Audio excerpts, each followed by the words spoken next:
Hi everyone, welcome back to Coffee, Books, and Rain. We've got coffee, we've got books, and we've got rain. So we have the trifecta today, which is so very lovely. I love coming to you guys cozy, comfortable, even though it is kind of chilly outside. It does seem as though Huntsville has the prediction of possible snow later this week. I am going to try to stay as warm and wrapped up in blankets as possible throughout these next couple of days because even though I enjoy cold weather, I love the ability to wrap up in blankets even more. So, personally, I like it when it's cold because then I can just layer up as much as I want and get that cozy feeling. When it's hot, there's only so much you can take off, then still be more or less decent. In your own house, you can do whatever you want. You can walk around with as little as you like. However, this is not that type of weather. This is more of the cozy, oversized sweatshirt and, sweatpant type weather.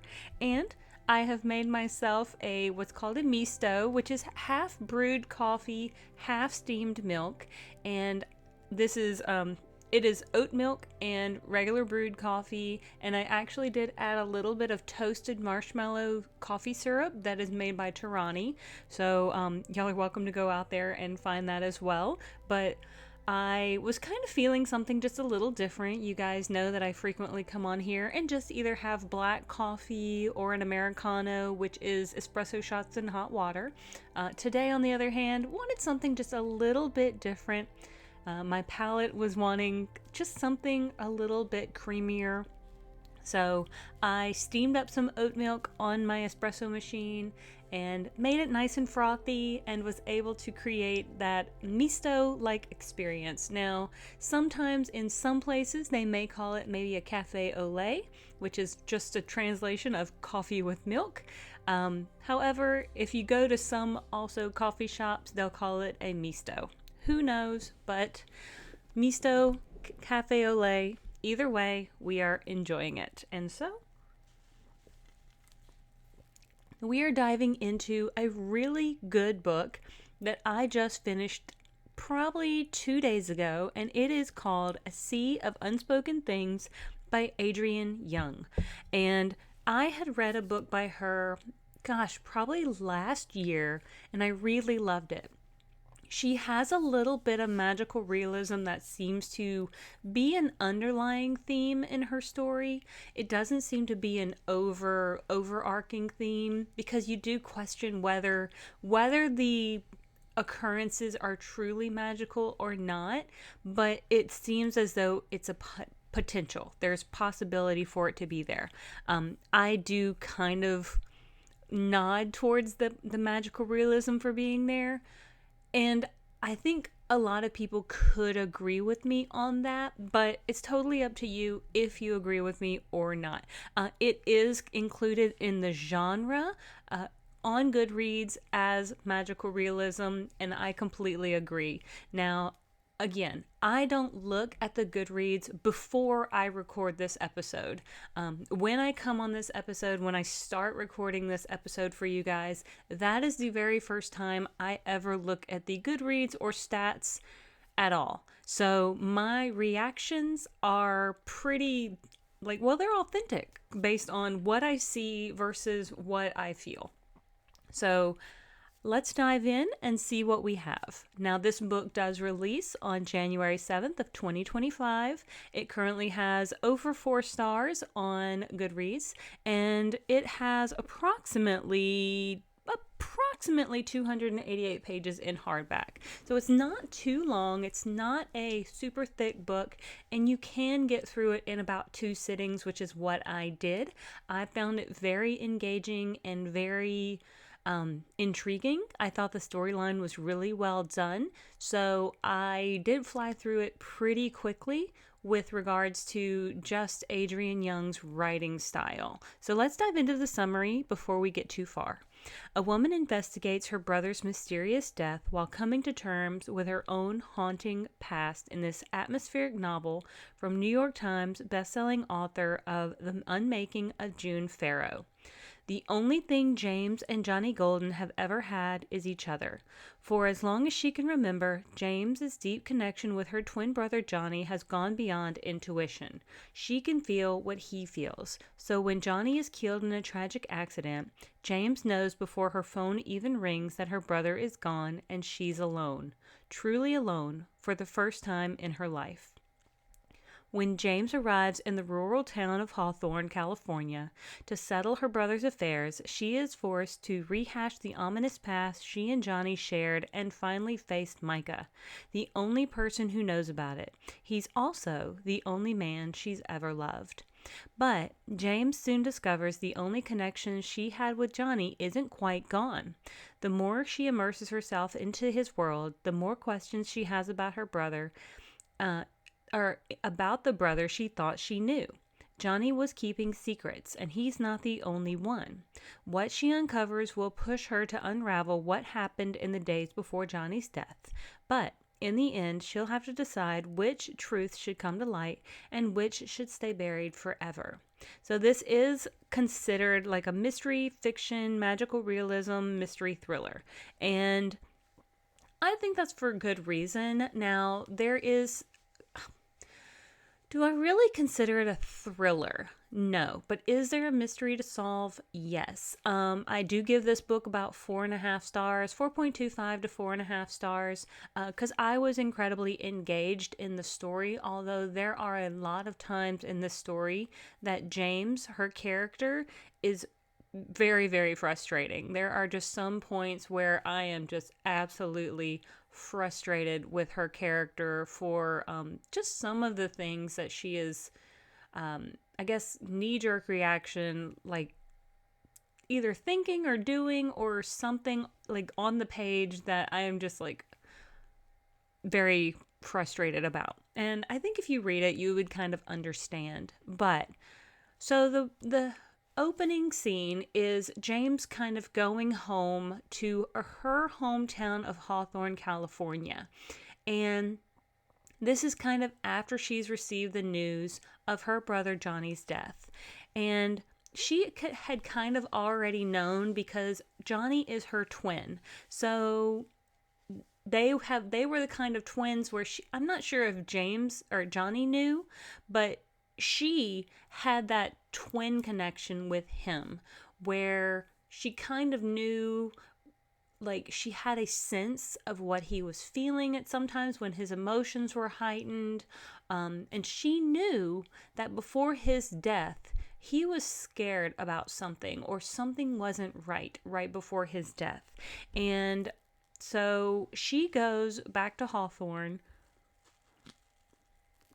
where she went to high school, to not only put his affairs in order for the job that he was working on, a job that she helped him get, but also to kind of maybe in her own mind put herself at ease about a couple of things regarding his passing. Now, one of the things she doesn't want to do is dredge up some of the things in the past. She is adamant that she's only here for a couple days, if not a very short period of time. And so she's talking, like, when she has to encounter people in the town, she is trying to stay as distant as possible. Now, one of the people that she does interact with is Micah. And Micah was her brother's best friend. But we also learn pretty quickly that Micah was James's first love. And so we always know, or we tend to be able to figure out pretty quickly, I guess I shouldn't say always, but we tend to figure out pretty quickly that those first love situations tend to come back and bite us in the butt more often than not. How about that? More often than not. And so as the reader, we do figure out that she's going to have to face that before she's able to finish settling Johnny's affairs. And so there's also this issue of something that happened in the past before James left that was like a big turning point of why she left, and why she left suddenly and just kind of more or less washed her hands of this town and more or less fled. didn't say goodbye to anybody, just kind of had an acceptance letter to an art college. And once this mysterious event happened, it was kind of the nail in the coffin. She left and never looked back. Now, in the summary, it said the only thing James and Johnny Golden ever had is each other. I don't think that's true, because it seems like for the past, I don't know, almost 18-ish years, James and Johnny have almost been very distant with each other. They have not had a lot of contact with each other. They have been living two very separate, like, distinctly different lives. So when James comes back to Hawthorne, she says she knows her brother Johnny, but she actually has no idea what's been going on in his life since she left, other than this one particular job that she kind of helped him get with regards to photography. And so, other than that, everything else is more or less a mystery because she left. She doesn't really know, like, who else he was talking to or mentoring or anything like that. And so all of that is going to come into play with regards to some very kind of some questions that arrive. And I am trying to kind of dance on the edge of kind of the edge of the knife, so to speak, because there are questions regarding Johnny's death. He the I guess the more or less they think that he was shot by a stray bullet from maybe a hunter. However, that's not what James thinks. She thinks it's kind of weird.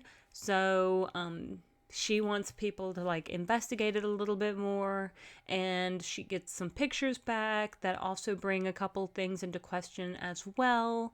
And again, I am trying to dance around a couple things because I want you guys to go out and read this book because I thought it was very engaging. I thought the mystery was really well done, and I thought the ending was really well done as well. Did we have to dance around this mystery, that a mystery in the past, as much as we did? No, I don't think we did. But does it tie in well to kind of the culmination of everything? Yes, I think it does. And I think that just goes to show how well Adrienne Young really kind of does do this sort of weaving of the past and how it can kind of linger on into the future. The book that I read in the past of hers was called Spells for Forgetting. And again, that has some magical realism as well, but it also again shows how the past can haunt us, and until it is dealt with properly, can continue into the future and continue to bring pain and to bring torment to the people that it happened to.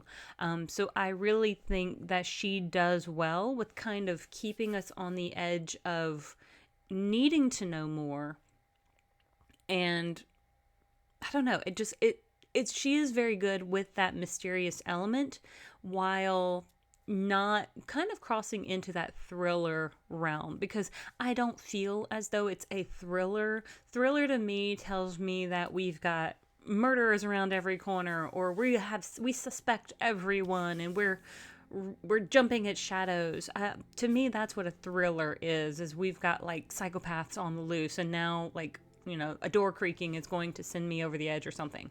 Now, I love thrillers. Please don't get me wrong. I do love a thriller, and which is why I don't put this in that category. This is more of an emotional mystery of trying to put the past to bed, and we are trying to figure out and solve that past and that mystery, but also trying to solve this current mystery as well. So, kind of putting that in that little nutshell. She did a great job. I will probably be going out and reading her book, The Unmaking of June Farrow. From what I can tell, it's still it also has over 4 stars on Goodreads, so it's definitely one that I'm intrigued by. I have read her book Fable, which I thought was really well done, and I may go back and also review that one in the future. but haven't fully decided yet. So if y'all be interested in hearing about Adrienne Young's Fable book, which is number 1 of the World of Narrows, it is a little bit different, and I would consider that one more of like a YA fantasy book instead of what I would consider this particular book of an adult mystery, kind of emotional, magical realism drama. If y'all are interested, let me know. Just maybe give me a thumbs up or something down below if you're interested in Fable, because then I could probably review that one as well and see what you guys think. But I'm going to go ahead and let you guys go and leave you with those thoughts on this particular book, A Sea of Unspoken Things, because I think the title is, I don't know, I think it's kind of vague in my personal thought. Like, I didn't really, at one point, I think it's just a comment between her and Micah. Like, they kind of, like, and I kind of like to know when the title kind of comes into play or what the relevance is. And I felt the title was just a little vague for me, but it's A Sea of Unspoken Things, and it does make sense in the long run of all the things they didn't say to each other, the things that James and Johnny didn't say to each other, the things Micah and James didn't say to each other. They could fill a sea with the things that they didn't say to each other. And I want to say that was a comment that James and Micah kind of said to each other during one of their conversations. So if you're curious, that's kind of where the title comes from. But I'm going to leave you guys there with those thoughts in mind. And until next time, I do hope you'll like and subscribe. I hope you'll tune in next time. And I will see you on the next page. I hope you have a great one.